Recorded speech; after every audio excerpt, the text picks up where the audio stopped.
अगर आप normal delivery की तैयारी कर रहे हैं तो आपको डिलीवरी के बारे में ये बात जानना बहुत ज़रूरी है कि आपको किस समय पर आपको सही पुश करना है। नॉर्मल आमतौर पे देखा जाता है कि जैसे ही पेशेंट को दर्द आते हैं तो जो हमारे घर के बड़े बूढ़े होते हैं वो तुरंत लगाते हैं ज़ोर लगा, ज़ोर लगा, ज़ोर लगा।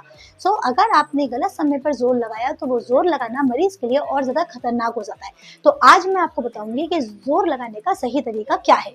तो नॉर्मली ज़ोर लगाने का सही टाइम होता है कि जब सर्वाइकल डायलेटेशन दैट इज़ बच्चेदानी का जो मुँह होता है, जब वो पूरा 10 सेंटीमीटर का ओपन हो जाता है, उस समय पे बच्चा जब पूरा नीचे आ जाता है, मुँह पूरा खुल जाता है, उस टाइम पे जब हम ज़ोर लगाएँगे तो उसको इफेक्टिव फोर्स बोलते हैं। वो इफेक्टिव तरीके से वो उस बेबी को प्रेशर लगाएगा और बेबी को स्मूथ डिलीवरी कराने में उसकी हेल्प करेगा।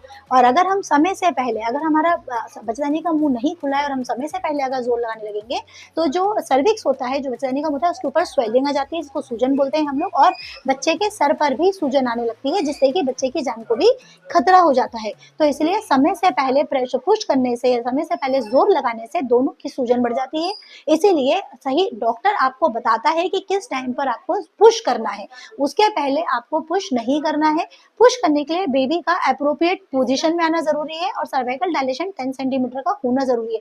और अगर ये दोनों काम हुए ना तो पेशेंट को अपने आप समझ में आता है, उसको एक बेयरिंग डाउन इफेक्ट फील होता है, उसको अपने आप में फील होता है कि कुछ चीज़ नीचे आ रही है, उसको बोलते हैं इफेक्टिव बेयरिंग डाउन इफेक्ट। सो जब पेशेंट को खुद को महसूस होने लगता है कि कुछ नीचे आ रहा है, तब वो पुश करेगी।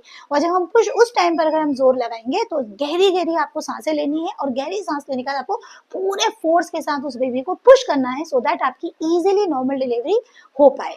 सो फ्रेंड्स, इसलिए आपको टाइम से पहले प्रेशर नहीं लगाना है, पुश नहीं करना है। आपके डॉक्टर्स आपको सजेस्ट करेंगी कि आपको पुश करने का टाइम अब आ गया है।